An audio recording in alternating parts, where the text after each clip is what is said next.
Alright guys, welcome back. We have Monday and this is a time for new leaks, the last leaks for the next pack that is due to come on, I think, Wednesday, because it's strange, we don't have the announcement right now in the client. Normally you have them, or you have the announcement for the new pack a few days in advance, where we also get to know which rarities or a few of the ultra rarities that we will get. So this is actually a bit strange, honestly, but I'm not quite sure. I guess we get this on Wednesday. Wednesday will probably be the release of the new pack, because the ban list will be in effect Wednesday, and the ban list is normally when the new pack comes. So I'm expecting Wednesday. This is when I'm basically have time to stream. I hope, because on Thursday I don't have time to stream, at least not that much.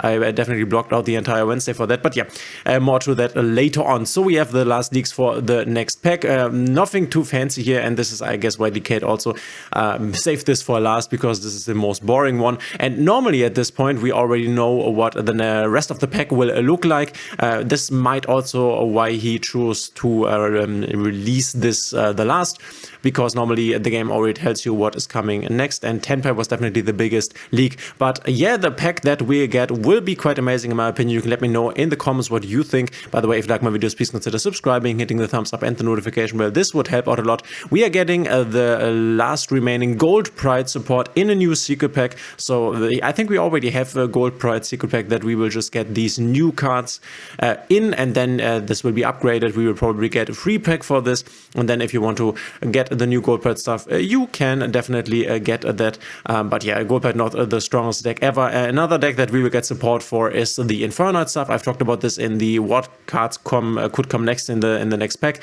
video, where we looked at this one additional pack. I think it was Battles of Legends Revenge, and this was the last archetype that they have not released into Master Duel from this pack. So yeah, I was expecting this to come, because these are, as you can see, only 4 cards.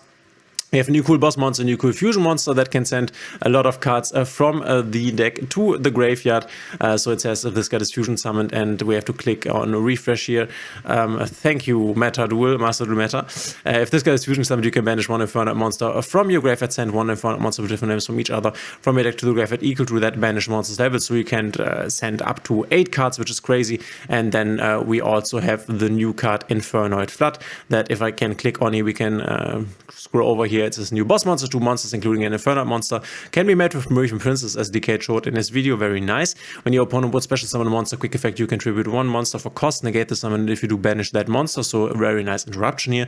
If a card is banished from your graveyard, which happens with Infernoid, you can also banish 1 card on the field. So this is a trigger effect, also very nice. And if this card is linked summoned, or if this link summoned card and its owner's control is destroyed by an opponent's card, you can special summon an Infernoid monster from your deck, ignoring its summoning conditions. Very nice. You can get follow-up. You can also get the Infernoid, I think it's the Decatron, that basically copies the effect of the other Infernoids. You can also get this one to the field then. So that's quite nice. Dkayed showed us a video where he basically showed us that this deck can come up with close to 5 to 4 interruptions on first turn, which is not bad. Also not great, honestly. This deck you will probably not really see on the top of the meta, but this was to be expected.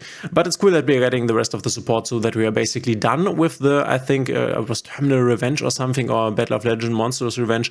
We are basically done with this pack now, and can continue to have releases from the new main packs, from the main packs that we are currently on, Legacy of Destruction, which I think is way cooler. But yeah, we have the OCG here playing Infernoid. We can also take a look at this side is just so much better. We can type in Infernoid here and then go check for the last 3 months, and you can see in the OCG it definitely is being played here with Azamina, Diabellstar and Dominus stuff, which we don't have at the moment. Here's another Azamina list, as well as a Fiendsmith list, which we also do not have.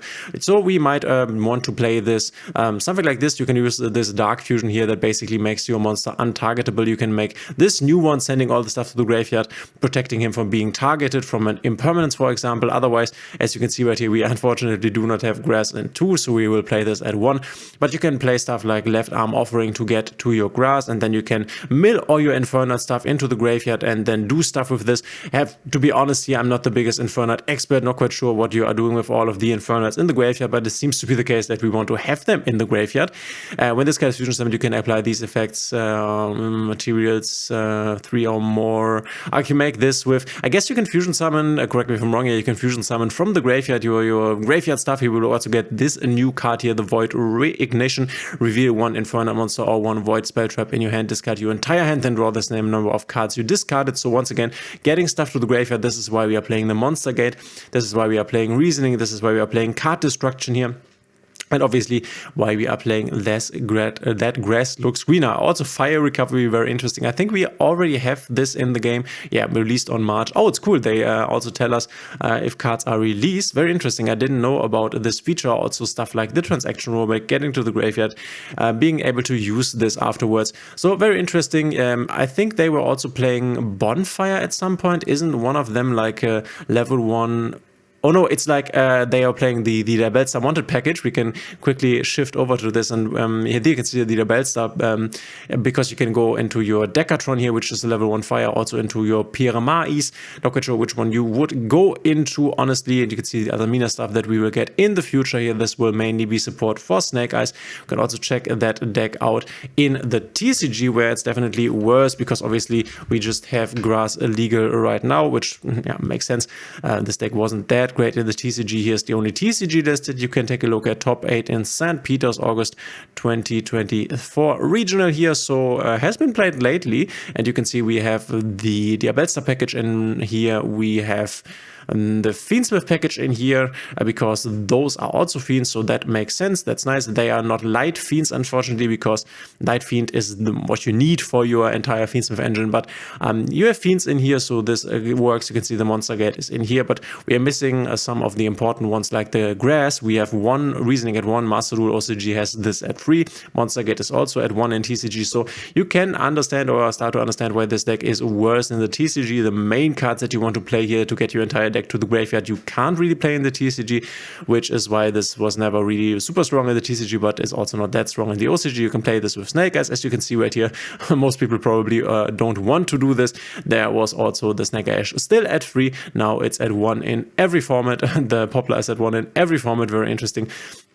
Don't forget to decraft your cards on the release day of the ban list, which is Wednesday. We will decraft your ultra rares for ultra rare crafting points that you will get back. Go check out the ban list, is very important as always. But yeah, I'm very interested in your opinion. What do you think of this reveal here for the new Infernoid cards? I think one thing that we can also take a look at, which is very interesting, is the rarities of the Infernoid cards. Let's quickly check this here. And yeah, we are once again being told, oh, disable your ad block. I would love to do that, but if I disable my ad block, this site is even less usable than it already is, unfortunately. So it was one of my favorite websites. Look at this. I can't even reload the website because it's just so bad. It's just so bad. Just put a bit less ads on the site, please. So we can see that the most of them are actually quite low, where I think you only need one of this. We have seen this. Not quite sure how many Onunku you are playing, but all of them, or most of them, are rares, super rares, normals, and yeah, we can expect a lot of them to be at least these 2 boss monster, and this is not really a boss monster, but this is a very important one. I guess the boss monster will be the ultra rare, and Dkayed also leaked the animation, which I'm not quite sure, but this is Infernoid Flood, the animation that is.